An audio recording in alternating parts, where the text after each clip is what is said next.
Okay, hello, writers. How is everybody doing? I hope you've been checking in and reflecting. Ted, how are you doing? I'm doing okay. How are you?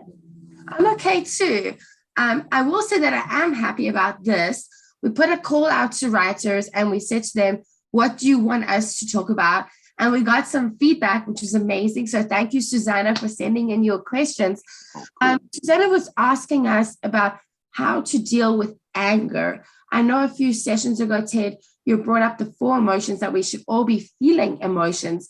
So when it comes to feeling emotions, where does anger play into this, and how do we feel anger without reacting to anger?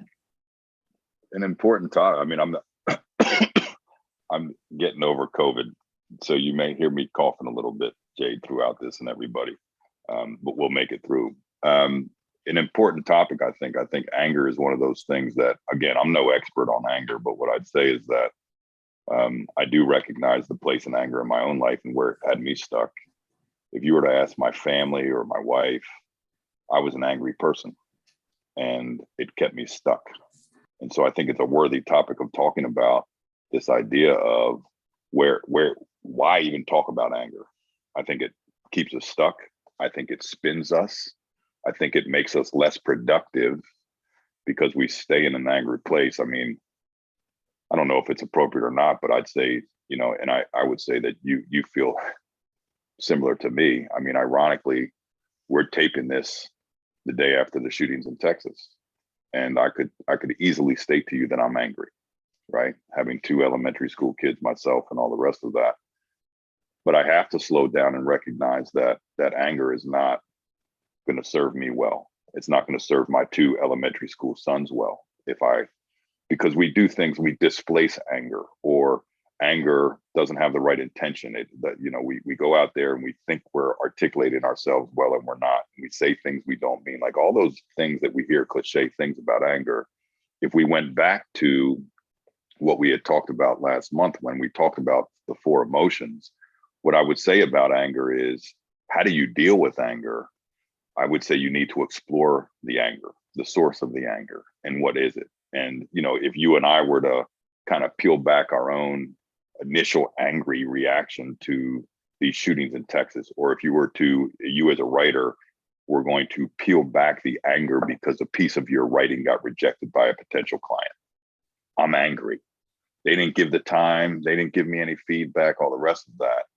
The truth is, usually you peel that back as stated. We talk about anger as a secondary emotion. And if we were able to, what I always say behind this is, like, if I'm angry, and I coach people on an individual basis, articulate yourself from the true emotion. So give voice to the true emotion instead of letting the anger be the anchor. And so if you have young children, if we were to peel back this Texas thing, we would go, I'm saddened deeply, which is one of the four emotions, and I'm really freaking scared, right? So when you're thinking about this whole idea of a writing journey, and you're rooted in some anger because you're not getting to where you want to be going or whatever, what I want you to be doing is very slowing down and going, well, what's the true emotion? And give voice to that emotion. So you could give voice to that emotion to somebody in your corner, a compadre that you've made at AWAI. You literally, as cliche as it sounds, and it's something that you talked about before, get the thoughts down on paper, get it out, right? And move through it. Because I'm not going to say anger is it is a non-productive emotion and often causes us trouble. I know sometimes people are just PO'd, and I get it. But the larger majority of time, I think anger deserves some exploration, if this makes sense. 100%. And I think that sometimes, we talked about the pressure in the garden, right? So it's like sometimes that you're angry because you're feeling that external pressure from certain things. But now what are you going to do for the growth part of it? So how do you take the anger and make it productive by turning it into action, right? So there's that part of it. Like, there might be something happening that you're feeling pressure to change, or that you don't like a situation, and that's making you angry. And sometimes that's use that fuel, right? I think anger can be used as a fuel to be productive. But then there's other types of anger where I think sometimes I am honestly a reformed, very angry person, if I'm honest, like especially in relationships. And I think that I used to feel unheard. So I would get angry, right? And I had to learn a couple of things. I had to learn like first of space, like never react and say what you're feeling in that moment because it creates hurt that you cannot erase, right? So if you give a moment some space, and I've found like a walk does wonders for me, just like getting my thoughts in line, like what you're talking about, like what is the source of this? What am I really feeling? What do I really want to communicate? And I think get really clear on that before you articulate anything. And I think that as humans, we also have this thing about we want to be right so badly, right? We want to be right. And we're going to just do everything we can to make us right and the other party wrong, whatever that is and whatever that looks like. And another thing I learned is that is it worth being right? Is it worth being right? Isn't that so strong? Not. Changed Usually so not. much for me. So much for me. So what's interesting is you sparked something in me that this idea of you being a reformed angry person, which I am a reformed angry person, and it sparked in this idea that I used to talk about, and we could talk about this on another episode at deeper length, this idea of self-defeating behaviors. And oftentimes we use anger to protect us. So we go like this, right? Like we get angry and we go like this. And in deeper exploration, which is what I'm encouraging today, we realize that what we think is protecting us is actually playing against us. So a potential client rejected our work. Screw them, I'm mad, I'm angry, and da da da da.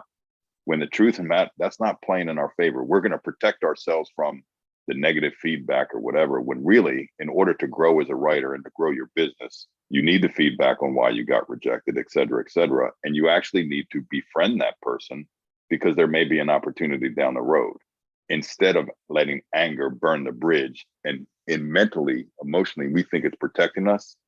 It's actually playing against us. And so we could go deeper into that idea of self-defeating behaviors because it's a very fascinating phenomenon. But anger, in many instances, is one of those things. We think that it's serving us well. And then all of a sudden we wake up, you're reformed, I'm reformed. We're like, oh my God, it kept me in a bubble. You can't grow a business, a writing business, in a bubble. So anger is not going to be serving you well. Even though you might feel like it's protecting you, it's not. I love that. So I think then, Ted, for today, the action is if and when, because now you have this awareness, right? Now you cannot switch this off because we've turned the switch on. If you're feeling anger right now, look at the source and try and dive into the source and lean into what that is and how you can get better because of it, or how you can take action because of it. And then, and if it happens in the future, then as well, take that breath in that moment and do that exploration. So how does that sound for a takeaway at home for today for everybody? Yeah, I like the action part. Like, what are you going to do? And it may sound cliche, but you got to do something with it. I often say physical activity. I'll often say give voice to it. Like you talked about the journaling. We got to do something with it. Have to. The worst thing you can do is just shove it down and let it repeat itself and get bigger than what it needs to be. 100%. Okay, and then next week we're going to be talking about another topic brought to us by Susanna, and that is burnout, which I think feels very often. So we'll see everybody then. Thanks, Ted. Cool.